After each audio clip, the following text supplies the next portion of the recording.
Hey guys!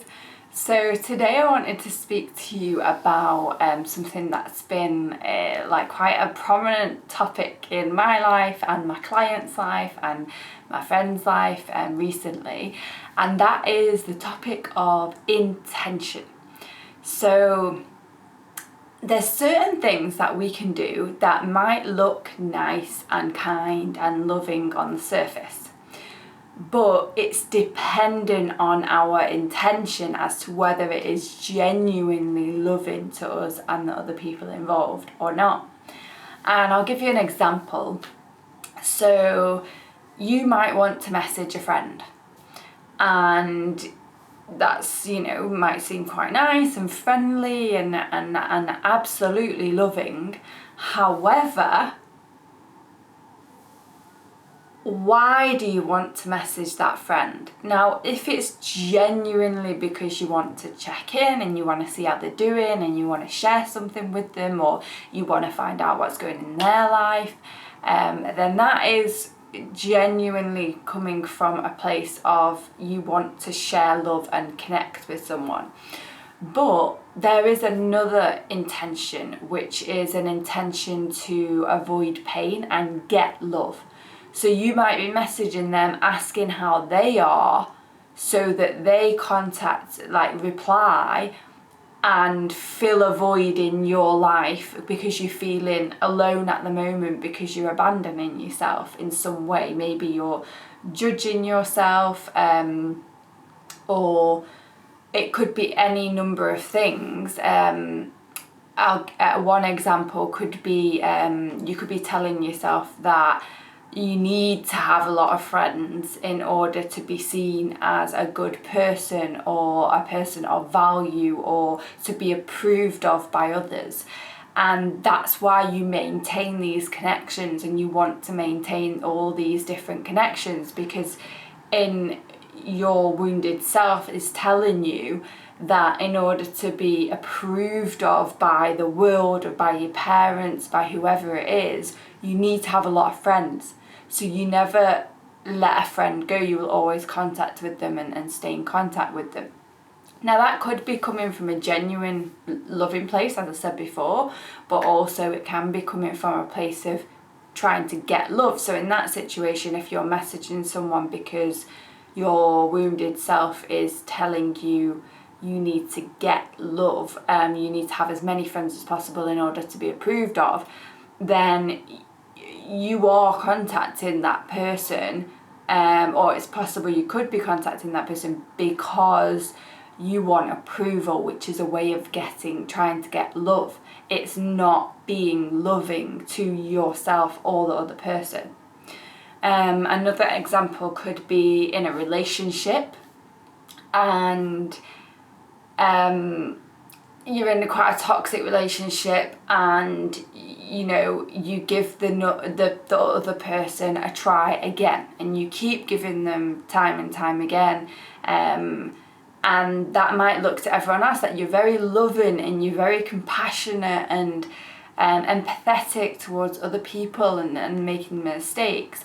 However, if you have a core belief that it's your fault that the person is acting this way, and that if only you could do something differently or act differently, then they would change, then your reason, because that is a deep-rooted false belief that we can get people to change, that is one of the wounded self's core beliefs, and it is untrue. It's not true. We do not have any control over how other people choose to act and behave, and whether they choose to be loving or unloving towards us and themselves. So if you are staying in a relationship because you believe that it's your fault, the issues, and if something, if you can just act a certain way or be a certain way, then things would change. That is a fault, that this person would be more loving to you, then that is a major false belief. And the reason, your intention of keep giving this person time and time again second chances, is not because it's genuinely loving to you or to the other person. It's because you're trying to get love, because you believe that you have some kind of control over whether the other person is loving to you or not. So this is what I mean about intention, and it's very hard sometimes to decipher what action and behaviours are loving and unloving, because I think a lot of us have been brought up to be nice, be kind to everyone, and we don't really understand what is loving in each moment. Another example could be your friend asks you to go to a party, and it's something that you really don't want to do. You're exhausted from the week, and it's absolutely, you just don't want to do it, basically. You just feel really tired, but you say yes to your friend. And the reason you say yes, and that might look loving because you think, oh, I'm being caring, she wants me to go, or he wants me to go, so I'm going to go with them. However, you're not being loving to yourself. So the reason why you do that could be because you don't want the other person to be upset or feel let down. Okay, so you're then now taking responsibility for someone else's feelings instead of your own. Because if you're tired and or even if you just don't want to go, it's not something you enjoy doing, and it's not something you want to do, it's okay to say no. So again, that situation where you're saying yes, it could look very nice and kind and loving, but the root of it is you are taking care of someone else's feelings and not your own. So it's not loving, because it's not loving, first of all, to you, because whatever's loving to you is loving to everyone else. So there's 3 examples of how our intention could appear to be loving and kind on the outside, but when you go inside, the cause and the intention behind your behaviour is actually to get love and avoid pain in some way. So for example, you don't want your friend to be upset, so you say yes. You're trying to avoid their upset, so them being upset with you. So you're avoiding pain. So it's very, very tricky to figure out where our intention is in each moment, and whether we are in the intention to learn and to do what's loving to us and others, or whether we are in the intention to control, to avoid pain and try and have control over how other people feel and how other people behave towards us. One of the things that I've learned along my journey to differentiate between intentions and kind of know whether I'm being loving or whether I'm in the intention to control, and also just before I continue with this, you can't be in both intentions at one time. It's one or the other. You're either in the intention to control or you're in the intention to learn and love. So you can't be in both at the same time. It's one or the other. And when you're in the intention to control, you are blocking love, because what happens is, and this is how I know when I'm in the intention to control, my whole body goes a bit tight and tense, and I will get like a tense neck here. I used to see this in teachers in school. They'd have really like a vein popping out of the neck when the children were like acting up. But that's how I feel when I'm in the intention to control. So, or I will start to feel quite anxious. So I'll give you an example. One time I said yes to doing something that I didn't actually want to do, but I thought I should do it because that's what a good friend or partner does. So I went along, and as we were going to this event, I was very anxious, and I couldn't hide it. I felt really anxious, and that is a sign that your inner child is saying, no, this isn't what's loving to us. Please stop now, please stop, okay? So in the end, I decided to tell the other person that I actually didn't want to do this, and I'm sorry because I said it for the wrong reasons. I said yes because I was trying to please you and trying to look like a good friend or partner, when actually it's not what's loving to me. And luckily, the other person was a loving, very, very loving person who said, it's okay. You don't have to do this if you don't want to. It's fine. Like, I completely understand.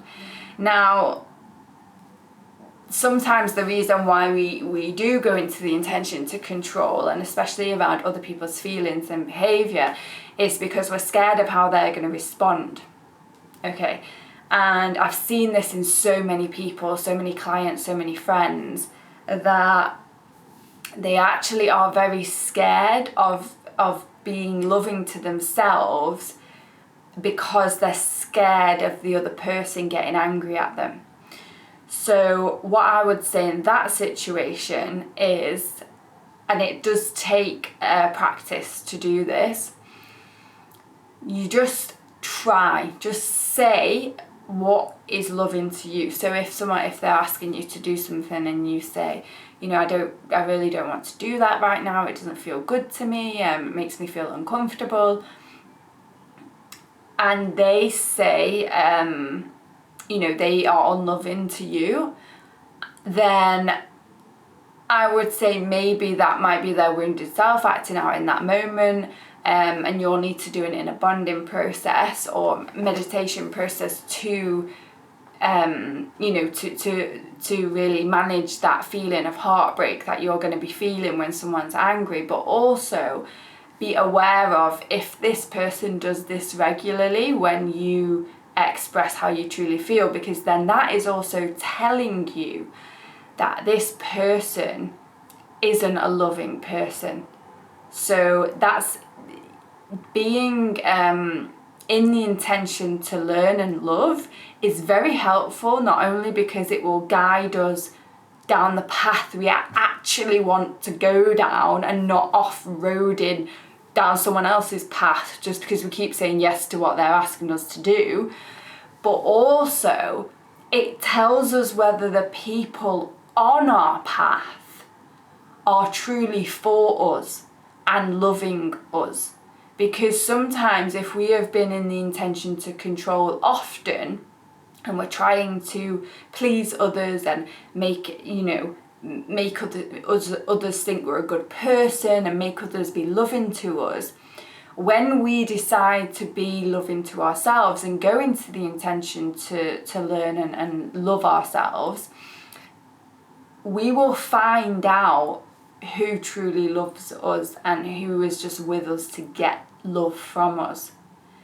And that can be quite scary, but I would say it's a good thing, because then along your journey people will start to fall away, and the people that fall away will be the people that didn't love you anyway. They only loved how you made them feel and what you could do for them. That isn't love, and you don't need those people in your life.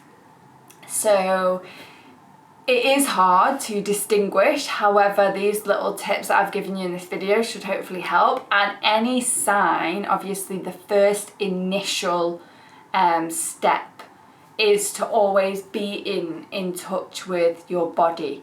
So and your feelings, because your feelings usually give a sign through the body. So if you're happy, you're usually quite relaxed and your body posture is quite open and you're flowy, whereas if you're anxious, a lot of people hunch up, or they get a tight neck like I do, or you can feel tension here in the chest area, or I used to bite my nails, so anything like that you feel, just be constantly aware of it. So that is step one of inner bonding, which is to be aware of your feelings. And sometimes you might need to check in every 5 minutes, so put a little reminder on your phone just to check in with yourself until you get used to this process and this practice of listening to your body. One other thing that I found very helpful, which will get you into your body instead of in your mind, is doing a practice of yoga. Yoga or any sort of exercise where you feel in your body. So something like yoga, for example, it's quite slow paced and it really takes me out of my head and into my body. And every movement I can feel my body, so I can feel where the tension is. So I think these things are really, really helpful for knowing, for first of all, for figuring out what we're feeling in each moment. And we can do that by checking our body and seeing what sensations are going in. And once we've checked that, if there's any tension there, then usually that's a signal that we are in the intention to control and not in the intention to learn and love. So I hope this video helped. If you have any questions at all, please message me. If you're struggling with figuring out which intention you are in, drop me a message. I'm happy to help, and see you soon.